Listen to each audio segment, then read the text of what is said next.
Beloved, I come to you today with a message straight from the heart of God. The Lord is speaking to you right now. My child, I have carried you. I have shielded you. I have fought unseen battles on your behalf. But if you walk away from my presence this time, you step outside my covering, outside my will, and into a world filled with dangers that only I can shield you from. God's protection is in His presence. The Bible says in Psalm 91, verse 1 through 2, "Whoever dwells in the shelter of the Most High will rest in the shadow of the Almighty. I will say of the Lord, He is my refuge and my fortress, my God, in whom I trust."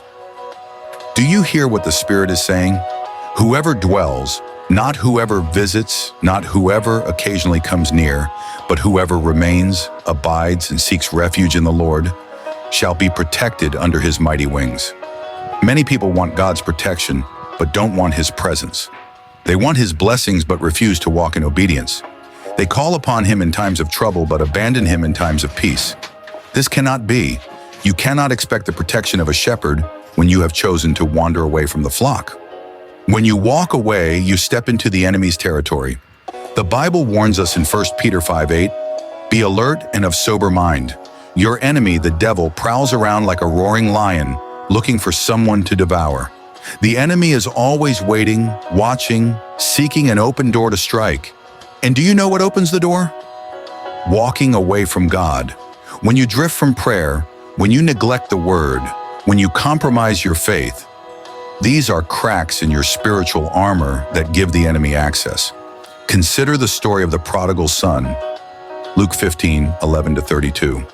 He had everything in his father's house: love, protection, abundance. But he chose to walk away. And what happened?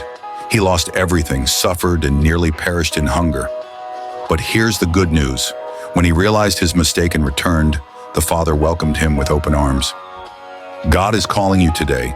Come back before it's too late. Don't wait until you've lost everything before you realize that life without God is empty. The Lord is your refuge. Do not leave Him. God promises in Deuteronomy 31:8, "The Lord Himself goes before you and will be with you. He will never leave you nor forsake you. Do not be afraid. Do not be discouraged." The Lord never abandons His children. Even when we fail, even when we struggle, He remains faithful. But the question is, are you willing to stay under His covering? Many times people blame God for their hardships, not realizing that they are the ones who stepped outside His will. When Israel disobeyed God, they fell into captivity. When Samson strayed, he lost his strength. When Peter took his eyes off Jesus, he began to sink.